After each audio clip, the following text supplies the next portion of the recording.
have to, use our depth. Obviously, each game is going to be different in terms of who steps up, especially the guys that come off the bench. But I thought our guys, for the most part, were ready to play, especially at the start of the second half. I thought our guys were locked in and ready to defend. And it's difficult, for both teams. You travel back from Puerto Rico, you use Monday as a travel day, you got one day to prepare, and then I think we're at an advantage because we get the home game. Now they have to travel. I think that's hard to do, and especially since they had a couple games where they really competed and played well and didn't have anything to show for it. It gets pretty frustrating, but I think this team has some good pieces. We have to learn, to play together and move the basketball and be patient at times when guys try to take things away. At times we're not. At times we get frustrated, we force some things, and we got to get better with that. We got to get better at getting into a rotation. But for the most part, I thought we had good balance tonight, and our guys have to do a better job of throwing the ball to our big guys. I thought they did that tonight, but we still need more of attention to detail in that area.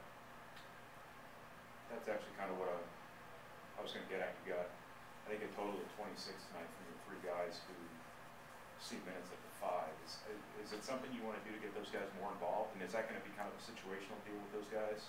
Well, all year, who plays more minutes and whatnot, who starts even? Yeah, I do think it'll be situational, depending on what kind of a big guy that you have. And we felt Sandy was the best fit to start this game, but we also felt that Travis struggled a little bit, and maybe bringing off the bench will help him feel more comfortable out there. But with all three of those guys, they're different guys. Sandy's a big guy that we'd like to get the ball down on the post some and dive into the rim, and Travis is more of a face-up guy. And then Jacob's athleticism, I think he has tremendous upside to be a very good player at this level, and he's just kind of scratching the surface at this point. Now, what does Jacob need to do? Obviously, cut down a little bit on fouling, but what does he need to do to be the player you expect him to be? Well, I think for him, it's trying just to get some polish as a basketball player and understand our system and what we're trying to do. Understand our defensive rules and stick with those defensive rules. Offensively, understanding what we do in motion, what we're trying to get accomplished in each play, but then don't let that lose, that energy and that athleticism, and run around and block shots and get rebounds and play out of your area. I just think he has so much more to give. I think anytime you get a really talented guy, as a coach, you always want more from him. I always wanted more from Juwan Johnson, because you have more. When you have that kind of ability, that kind of talent. Jacob's a guy, even though he's a different type of player, that just has a world of ability. And so we just got to continue to get it from him and get him to understand that he has to play harder and he has to embrace the physicality of the game. And the defense you showed, especially in the second half, I think they shot like 8% from the field. Yeah.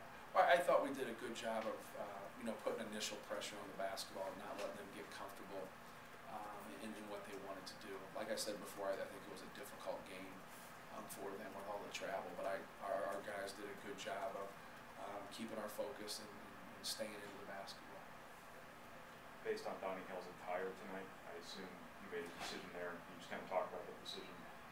Yeah, how he received it and why he wanted to. Yeah, he was fine, and I explained to him the last 4 games we've played. Rob's averaged 33 minutes. If we need another guy in there, we need a guy with strength, a guy to guard a 5. Now I think DJ Bird can back up at the 4. Jacob can slide over and play the 4 some. He hasn't done a lot of it. He can do it.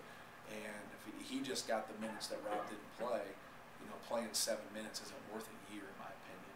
Especially when he could get 15, 20 pounds stronger, learn the system, and then have 4 quality years. And he's obviously going to be, pretty old before he leaves here. But it could be 32. It's not a race. It's not a race. And for him, the big picture is where is he going to be those last couple of years as a Purdue basketball player.